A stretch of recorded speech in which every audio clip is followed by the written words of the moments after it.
नमस्कार, राष्ट्र जगत विजन न्यूज में आपका स्वागत है। मैं हूं आपके साथ वीना। बिलासपुर में पदस्थ अतिरिक्त महाधिवक्ता विवेक शर्मा को राज्य का नया महाधिवक्ता नियुक्त कर दिया गया है। आपको याद दिला दें कि कुछ दिन पहले प्रफुल्ल भारत ने राज्य सरकार के महाधिवक्ता पद से इस्तीफा दे दिया था, जिसके बाद ये पद खाली था। छत्तीसगढ़ हाई कोर्ट के महाधिवक्ता पद से प्रफुल्ल भारत के इस्तीफे के बाद महाधिवक्ता का पद खाली हो गया था, जिस पर राज्यपाल ने बिलासपुर में पदस्थ अतिरिक्त महाधिवक्ता विवेक शर्मा को राज्य का नया महाधिवक्ता नियुक्त कर दिया है। यह आदेश 21 नवंबर 2025 को जारी हुआ। शर्मा संविधान के अनुच्छेद 165 के खंड 1 के तहत मिली शक्तियों का प्रयोग करते हुए पदभार ग्रहण करने की तारीख से राज्य के मुख्य कानूनी सलाहकार के रूप में कार्यभार संभालेंगे।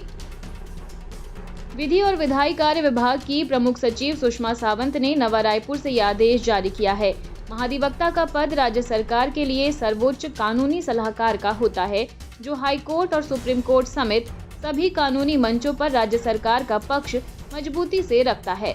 विवेक शर्मा की नियुक्ति से प्रदेश के कानूनी मामलों के संचालन और सरकारी नीतियों को कानूनी आधार देने की रणनीति में महत्वपूर्ण बदलाव आने की उम्मीद है।